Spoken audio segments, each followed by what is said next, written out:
하나님이 우리를 사랑하심으로 아무도 우리를 정죄할 수 없다. 그 다음에 네 번째는 아무도 그 사랑에서 끊지 못한다. 하나님께서 사랑으로 보호해 주시기 때문에 아무도 그 사랑에서 끊을 수 없다. 좀 더 구체적으로 이 말씀을 증거하도록 하겠습니다. 이제 27절 읽어보세요. 마음을 살피시는 분께서 성령의 생각이 무엇인지를 아시니 이는 성령께서는 하나님의 뜻대로 성도를 위하여 간구하시기 때문이다. 여기 27절에 성령 하나님이 성도를 위해서 기도해 주신다는, 간절히 구해 주신다. 기도해 주시는 성령 하나님이십니다. 참 얼마나 우리가 큰 사랑을 받았는지 몰라요. 이것이 하나님이 우리에게 베풀어 주신 큰 사랑입니다. 아까 우리 찬송가 그랬죠? 하늘을 두루마리 삼고 바다를 먹물을 삼아서 하나님의 사랑을 기록한다 할지라도 다 기록할 수 없을 정도로 하나님의 사랑이 크고 넓고 위대하다는 것을 우리에게 가르쳐주고 계십니다. 자, 오늘 27절 보면 마음을 살피시는 분께서, 이건 성부 하나님을 가르칩니다. 성부 하나님, 물론 성령 하나님과 성자 하나님도 우리의 마음을 살피십니다. 왜요? 삼위일체 하나님이시기 때문에 우리의 마음을 살피셔요. 근데 오늘 본문에서 특별히 성부 하나님께서 우리의 마음을 살피고 계신다는 거예요. 그래서 우리는 언제나 하나님 앞에서 하나님을 의식하면서 살아야 된다는 거예요. 마음의 생각도 하나님이 살피고 계신다. 오늘 이 시간 우리의 마음의 생각도 살피고 계시는 하나님이세요. 우리가 어떤 마음으로 한 주간 살았고 어떤 마음으로 지금 하나님께 예배를 드리는가, 우리의 마음을 살피시니까 우리의 겉은 다 바라보고 계시는 하나님이세요. 하나님 보고 계시고 듣고 계시는, 또 알고 계시는 하나님이시라고 했죠. 그래서 마음을 살피시는 하나님, 우리는 다른 사람의 마음을 다 알 수 없어요. 아무리 사랑하는 부부라 할지라도 그 마음을 다른 사람보다는 좀 더 알 수 있지만 더 깊이를 알 수가 없어요. 요즘 이상한 부부들 많잖아요. 서로 속이면서 사는 그런 부부들이 많아요. 그러나 참 안타까운 일. 자, 우리는 하나님께서 우리의 마음을 살피시는 줄을 알고 늘 하나님 앞에서 바른 마음을 가지고 살아야 된다는 것. 또 성령의 생각이 무엇인지를 아시니 하나님께서는 제3위이신 성령의 생각도 아신다. 같이 아닙니다. 같다는 거예요.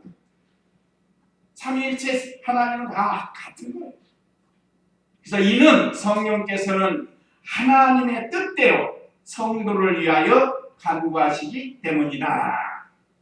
성령 하나님께서 하나님의 뜻대로 우리를 위해서 간구하신다고 했습니다.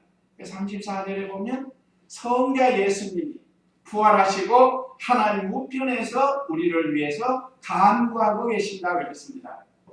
참, 이거 보면 얼마나 우리가 하나님의 사랑 가운데 사는지 알 수 없어요. 요즘도 우리 부모님들이 자녀들을 위해서 기도해 주는 거, 그게 큰 은혜와 사랑이거든요. 자녀를 위해서 기도해 준다. 예수님 믿지 않는 사람은 저 절간에 가서 기도하잖아요. 뭐 100일 기도라. 요즘 수험생들 수업이 언제죠? 16일? 16일? 이제 얼마 안 남았어요. 지금 기독교인 성도들은 자녀를 위해서 성전에 가서 기도할 거고, 예수 믿지 않는 사람은 뭐 나름대로의 종교 속에서 기도하고 있을 겁니다. 그 자녀를 사랑해서 그래요. 근데 하나님이 우리를 얼마나 사랑해서 이렇게 우리를 위해서 간구하고 계시는가. 너무 감사한 거예요. 이것이 하나님이 우리에게 사랑을 베풀어 주신 거예요. 특별히 우리 성도가 너무 연약하고 때로는 무지하고 갈 바를 알지 못하는 그런 우리들을 위해서 또 이 세상에서 마귀를 이길 능력도 없고 그런 우리들을 위해서 모든 사정을 하시고 성령님께서 대신 하나님 아버지께 간구해 주고 계십니다. 혹시 연약해서 실수해도 성령 하나님께서 우리를 대신해서 기도해 주고 계셔요. 예수님도 마찬가지입니다. 그래서 성령 하나님께서 우리 성도들을 감동시켜가지고 하나님의 뜻대로 나가도록 지금도 우리를 인도해 주고 계시는 참 하나님의 사랑이에요. 오늘 또 우리에게 두 마음이 있었을 수 있습니다. 오늘 주일날 예배를 가야 될까 말아야 될까? 아니면 친구한테 갈까? 단풍놀이 갈까? 이런 두 마음이 있는데 그때 성령께서 우리를 감동시켜가지고 물론 그렇지 않고 아예 딱 하나님 편에 붙어서 서로 갈등을 느낄 필요 없이 그냥 하나님께 오는 분이 대부분인데 혹시 그렇지 못한 분이 있다면 몸이 피곤한데 한숨 더 잠을 잘까? 그럴 때에도 성령께서 이런 우리를 감동시켜가지고 오늘은 하나님께 예배드리는 날이다. 오늘 이 시간 가서 예배드리자 하고 우리의 발걸음을 인도해 주시는 분이 바로 성령 하나님이세요. 이게 큰 은혜입니다. 이 시간 엉뚱한 데로 가 있을 수 있잖아요. 하나님이 기뻐하시지 않는데 그러면 성령의 인도를 받지 못한 사람이에요. 자, 또 두 번째는 28절에 하나님의 뜻대로 부르심을 받았으므로 하나님의 사랑을 받은 성도라. 28절 읽어보세요. 하나님을 사랑하는 자, 곧 그분의 뜻대로 부르심을 받은 자들에게는 모든 것이 합력하여 선을 이룬다는 것을 우리는 안다. 네, 하나님의 뜻대로 부르심을 받았습니다. 사도 바울도 내가 사도가 된 것이 사람에게 나는 것도 아니라고 했습니다. 자기의 지혜로 된 것도 아니라고 했습니다. 이건 순전히 하나님의 뜻대로 부르심을 받고 사도가 됐다고 했습니다. 오늘 우리도 하나님의 뜻대로 하나님의 자녀로 부르심을 받은 것. 이것이 하나님의 놀라운 사랑입니다. 우리를 선택하시고 이 세상 만들기 전에 우리를 선택했어요. 하나님의 자녀로. 그런다면 우리에게 믿음을 주었습니다. 예수님을 믿는 믿음을 주고 예수님을 믿고 보니까 과거의 죄가 생각이 나서 회개하게 하고 사죄의 은총을 주시고 의롭다 하시고 하나님의 거룩한 자녀가 되게 해서 성도라는 이름을 우리에게 주었습니다. 이것이 하나님의 사랑입니다. 그래서 우리가 하나님을 사랑하게 된 거예요. 하나님의 사랑을 받은 성도는 하나님을 사랑하게 되어 있습니다. 참 사랑이라는 단어는 참 좋은 거예요. 그래서 부부간에도 좀 사랑한다는 뜻을 자주 하는 게 좋아요. 또 자녀들도 마찬가지예요. 전화 걸면 누구누구야 난 너를 사랑한다. 그 얼마나 듣기 좋은 거예요. 자녀들도 아버지 어머니 사랑합니다. 나는 조심할 게 있어요. 여자 성도에게 사랑합니다. 이거 분명히 하나님 사랑으로 하는데 이걸 또 오해하고 잘못 듣고 이건 참 조심해서 해야 되겠죠. 그렇잖아요? 사실은 아가페 사랑으로 말하는 건데 보통 사람들은 에로스 사랑으로 알아듣는다. 이게 문제가 되는 거예요. 근데 이런 건 조심하고 그러니까 그런 건 말이라는 표현을 우리가 삼가 조심하되 사랑을 해야 돼. 말로 표현을 안 해도 사랑해야 돼. 사랑에는 미움이 없습니다. 미워할 수가 없습니다. 그래서 참 이렇게 하나님의 뜻대로 부르심을 받은 우리 성도는 하나님께서 성도에게 모든 것이 합력하여 선을 이루게 인도해 주고 계시는 겁니다. 그리고 우리에게 어떤 문제, 어려움이 생겼다. 그러면 그 사건만 보면 안 돼요. 그 사건만 보면 시험에 들 수 있고 낙심할 수가 있습니다. 우리는 영적인 면, 앞으로의 면을 넓은 의미로 좀 보면서 하나님의 사랑을 깨달아야 됩니다. 우리가 잘 아는 구약시대 그 야곱의 아들, 12아들 중에 11번째 아들인 요셉이만 그 형들이 시기해가지고 팔아먹었죠. 사실은 죽였습니다. 사실은 죽인 거예요. 그게 죽이려고 했고, 그런데 하나님의 은혜로 팔아먹었어요. 팔아먹으면 얼마나 억울해요. 요셉은 믿음을 잘 지킨 12아들 중에 그때는 이제 11아들이죠. 나중에 베냐민이 태어났습니다. 자, 팔려갔지만 그는 어려서부터 신앙의 건덕에서 하나님의 절대 주권을 믿은 사람이에요. 저 원망하지 않고 팔려가요. 그래서 노예로 팔려가죠. 보디발의 집에 가죠. 거기서도 또 믿음 잘 지키니까 주인이 그에게 집안일을 다 맡기는 집사의 직분을 그에게 주잖아요.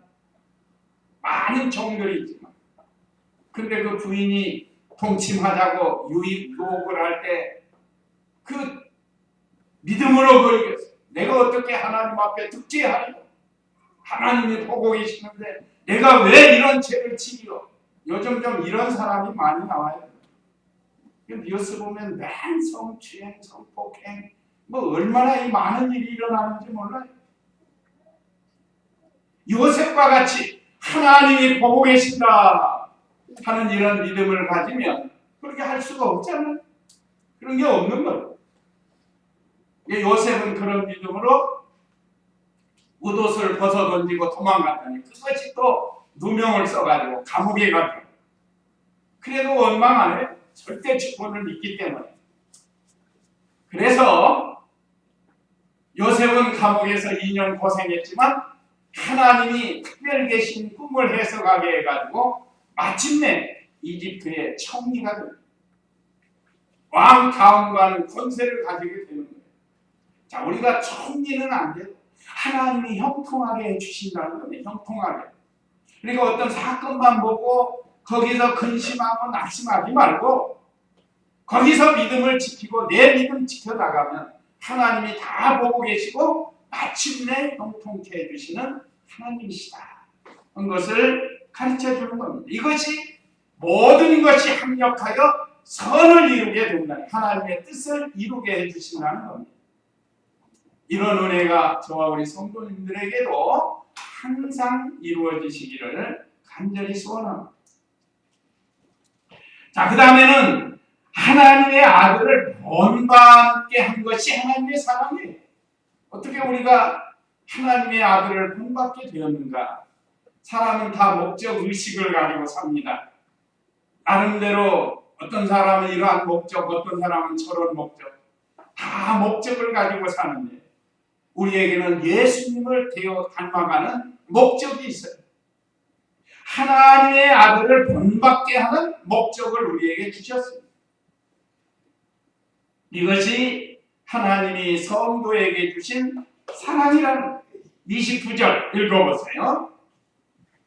하나님께서 미리 아신 자들을 그 아들의 형상을 본받게 하기 위하여 또한 미리 정하셨으니 이는 그 아들의 많은 형제 가운데 맏아들이 되게 하시려는 것이다. 미리 정하신 그들을 또한 부르시고 부르신 그들을 또한 의롭다 하시고 의롭다 하신 그들을 또한 영화롭게 하셨다. 예수님을 많이 본받는 성도는 궁극적으로 영화롭게 된다. 다른 말로 하면 영광스럽게 해주신다는 거예요. 이것이 하나님이 우리 성도에게 주신 큰 사랑이 은혜와 복입니다. 우리 성도들은 예수님의 형상을 본받고 나가 이것이 참 중요해요. 본받는 만큼 영광이 커진다는 겁니다. 예수님은 우리의 맏형이 되십니다. 하나님의 맏아들이시니까. 예수님은 원 아들이시고 우리에게는 양자의 영을 주어서 양자로 부르심을 받았어요. 그래서 예수님은 우리 형님이라고 할 수가 있어요. 지난번에도 말씀드렸지만 김대중 대통령이 오늘날 오래된 얘기 대통령 되기 전에 예수님을 우리의 맏형이라고 그러셔요. 이분이 도대체 왜 이런 말씀을 하시는가 했는데 나중에 이렇게 보면 오래된 얘기예요. 그분 속에도 예수님을 믿는구나 하는 게 들어있죠. 그분은 천주교 신자라고 그랬죠. 자, 이와 같이 예수님은 우리의 맏형이 되십니다. 그래서 그 맏형을 본받는 거예요. 여러 가지로 표현되죠. 하나님도 되시고 우리의 친구도 되시고 참 우리의 구세주도 되시고 많은데 그 중에 하나가 이 예수님은 우리의 맏형이 되신다. 맏아들이 되신다. 한번 요한복음 20장 17절 말씀, 요한복음 20장 17절 말씀 읽어보시기 바랍니다. 예수께서 마리아에게 말씀하시기를 나를 만지지 마라. 내가 아직 아버지께 올라가지 않았기 때문이다. 내 형제들에게 가서 그들에게 내가 내 아버지 곧 너희 아버지 나의 하나님 곧 너희 하나님께 올라간다고 말하여라 하시니 여기 보세요. 내 아버지 곧 너희 아버지 나의 하나님 곧 너희 하나님 내 형제들에게 너의 형제가 아니고 내 형제들에게 가서 전하라고 했다. 우리를 형제라고 했다. 형제. 그러니까 예수님은 형제 중에 맏형이 되시는 거예요. 하나님의 맏아들이 되십니다. 그럼 왜 그런가요? 그리스도는 영원한 하나님의 아들이십니다. 참 아들이시다.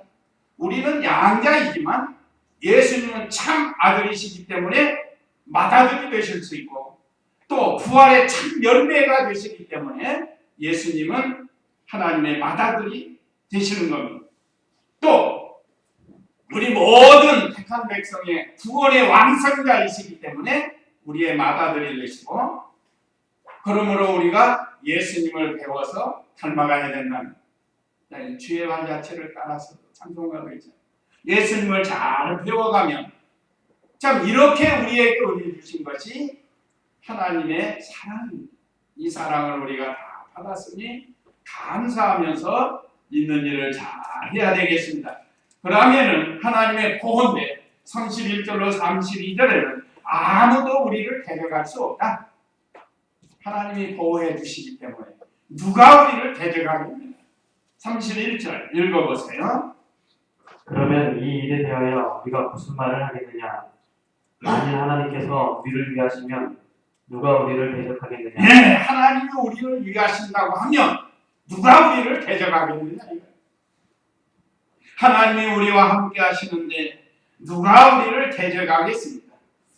우리를 사랑해 주시고 우리를 예정해서 불러주시고 하나님 믿게 하시고 성량해 주시고 의롭다 하시고 자녀 삼아 주신 또 영원롭게 하시는 이 성도들을 누가 대적하겠느냐. 그래서 우리는 하나님의 은혜에 감사할 뿐이지 무슨 말 할 처지가 못 된다. 감사하면서 하나님을 섬겨야 돼. 때로는 이런 면에는 우리가 순진해. 참 감사합니다. 우리 교단의 감사 목사님이 누구라고 그랬죠? 김영진 목사님. 그저 만나면 감사합니다. 형제가 어떻게 그렇게 좋은지 우리 형제를 보면서 이렇게 이뻐하셔요. 감사합니다. 이번에 은퇴하셔서 제가 문자 전화했더니 전화를 주셨어요. 전화 주셔가지고 고맙다고.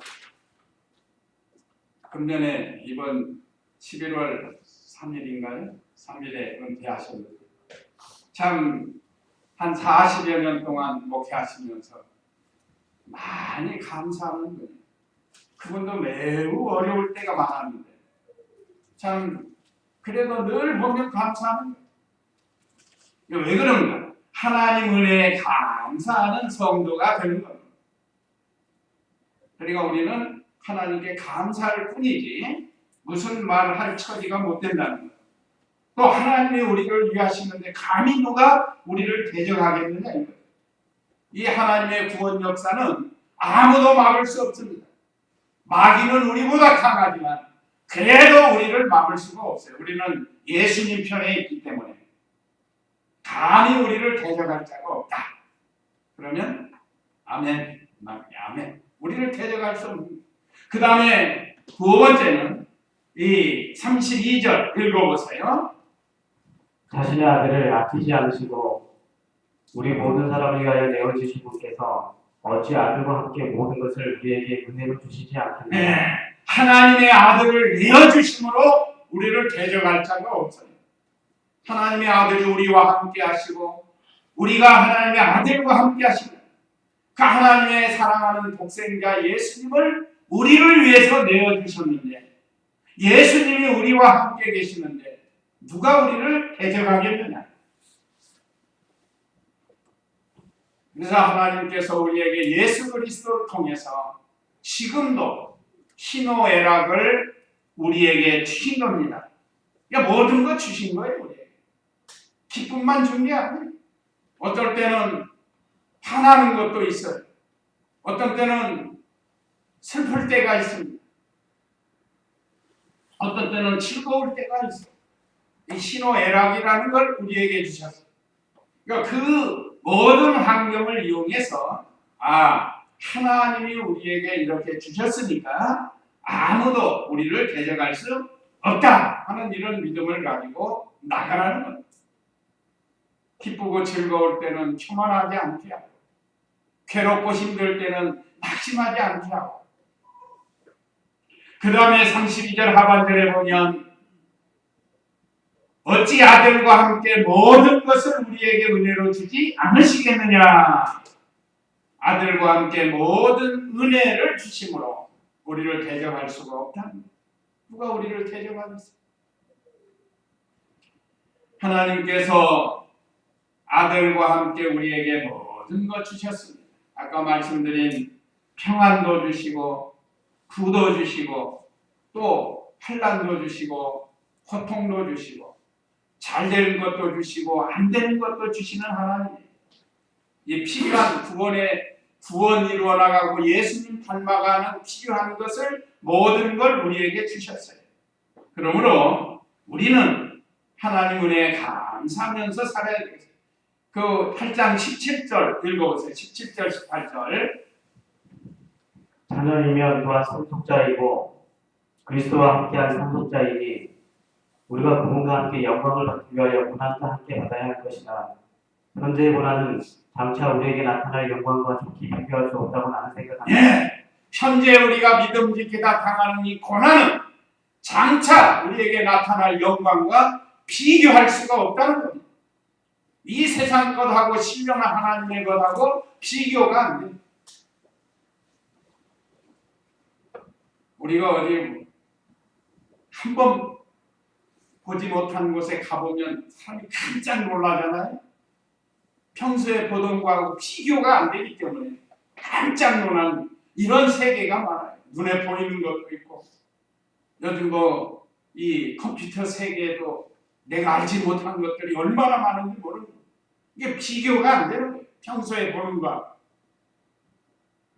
자, 우리가 이 세상에서 주를 위해서 고난받은 거 장차 하나님께서 우리에게 주시는 거하고는 비교가 안 될 만큼 얼마나 영광이 큰지 알 수가 없습니다.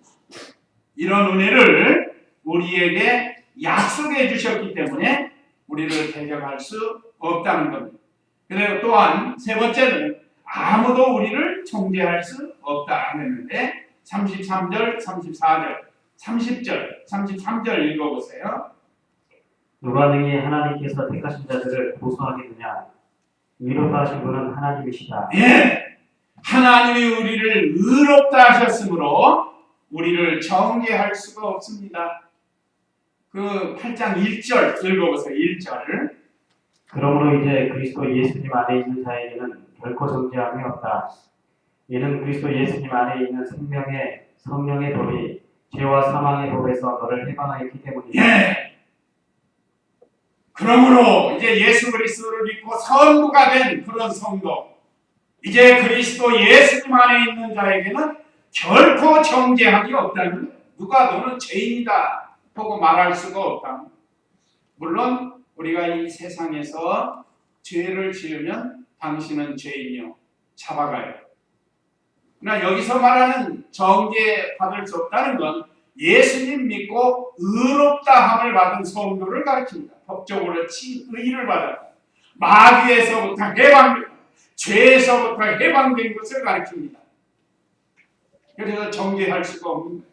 그러나 예수님 믿는 성도가 이 세상에서 죄를 지으면 감옥에 가야 돼요. 그러니까 죄를 멀리 해야 됩니다. 그런데 죄가 아닌 걸 죄라고 하면서 잡아가는 게 있죠. 김희철 목사님 같은 크리스찬들 신사참배 거부했다고. 그런 죄가 아니에요. 그건. 말씀 지키다가 고난을 당하는 거예요. 왜 우리가 정죄를 받을 수 없는가? 오늘 로마서 8장 2절에 보면 이는 그리스도 예수님 안에 있는 생명의 성령의 법이 죄와 사망의 법에서 너를 해방했기 때문이다. 그렇기 때문에 영적으로 이제 하나님 안에서 우리는 정죄함을 받을 수 없어요. 그래서 아무도 우리를 정죄할 수 없습니다. 참으로 예수님 믿는 성도들, 택한 백성들,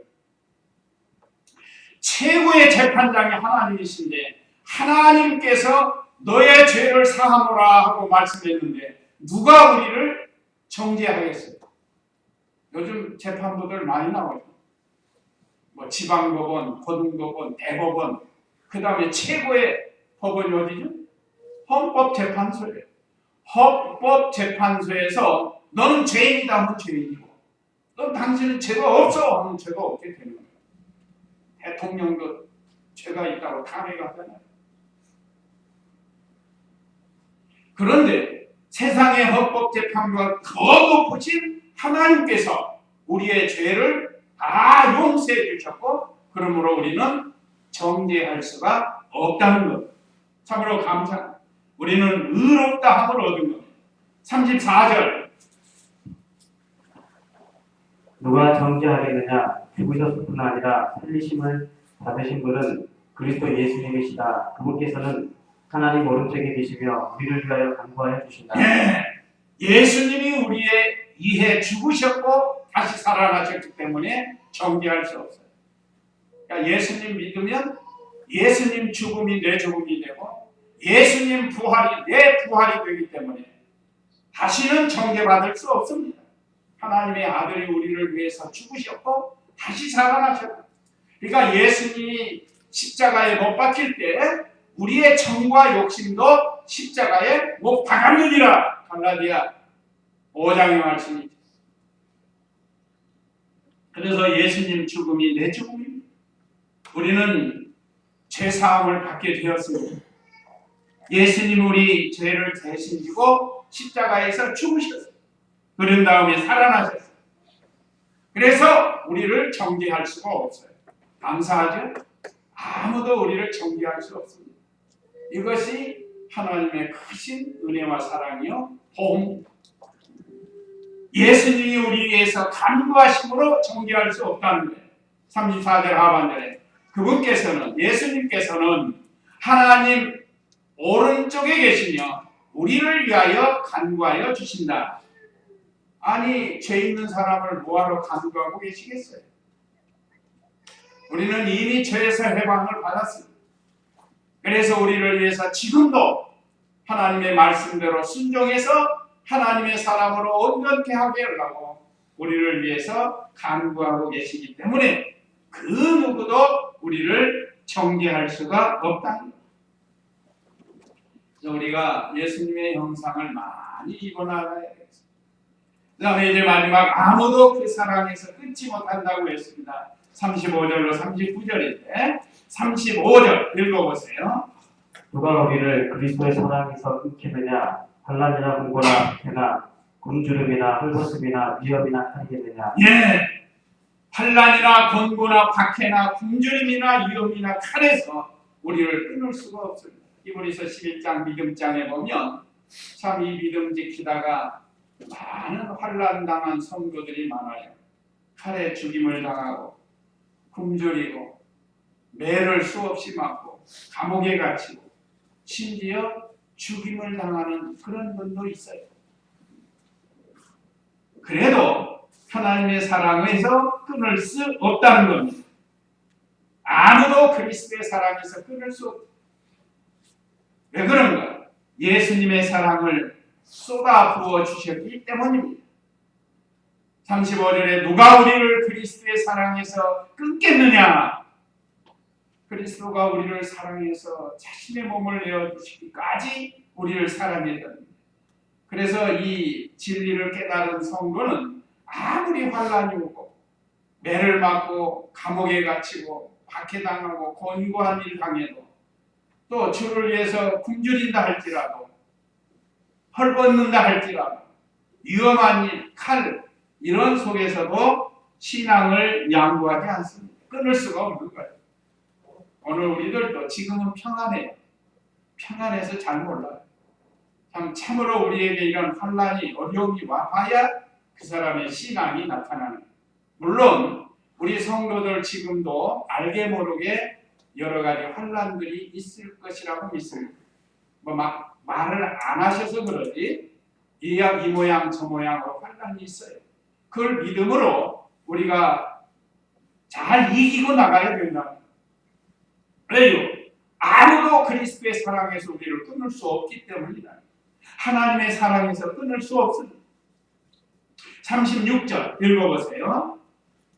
기록된 것과 같으니 우리가 종일 주님 때문에 죽임을 당하며 도살질 양같이 역임을 받았습니다 하였다. 그러나 우리는 이 모든 일에 우리를 사랑하시는 분으로 말미암아 넉넉히 이긴다. 예수님의 사랑으로 넉넉히 이김으로 그리스도의 사랑에서 끊을 수 없다고 그랬습니다. 그러나 우리는 이 모든 일에 37절입니다. 우리를 사랑하시는 분으로 말미암아 넉넉히 이긴다. 아무리 환난이나 핍박이나 곤고, 굶주림, 위험, 칼이 온다 할지라도 참으로 그리스도의 사랑 안에 있으면 넉넉히 이길 수 있다는. 그래서 이 모든 구약의 선진들이나 또 이 신약 시대의 성도들도 다 이렇게 그리스도의 사랑으로 이겨나갔습니다.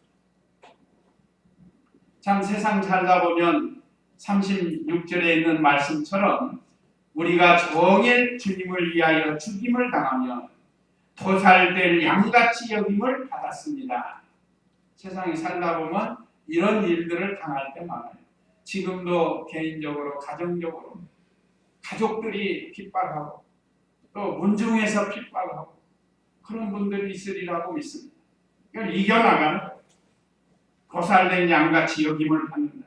예수님도 이 길을 걸어가셨습니다. 그 예수님의 사랑으로 우리가 넉넉히 이겨나가요.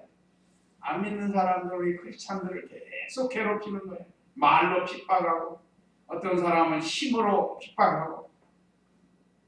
그러나 우리는 예수님의 그 은혜와 사랑으로 넉넉히 이기는 거예요. 세 가지 가고, 삼자 가고가 있다고 그랬죠? 뭐죠? 욕하면 먹자. 그 다음에 때리면 맞자. 죽이면 죽자. 이 삼자 가고면 이기지 못할 게 없다 이 말이에요. 이런 믿음으로 우리가 이 세상을 넉넉히 이길 수 있다. 이것이 그리스도의 사랑으로 이길 수 있다는 겁니다. 그 다음에 38절, 39절 읽어보세요. 나는 확신한다. 사망이나 생명이나 천사들이나 권력들이나 현재일이나 장래일이나 능력이나 높음이나 기쁨이나 다른 어떤 피조물이라도 우리를 그리스도 예수 우리 주님 안에 있는 하나님의 사랑에서 끊을 수 없을 것이다. 어떠한 일이나 피조물도 우리를 그리스도의 사랑에서 끊지 못한다고 했습니다. 여기 다 나왔어요. 다. 나는 확신한다. 사망이나 생명이나 죽고 사는 거예요.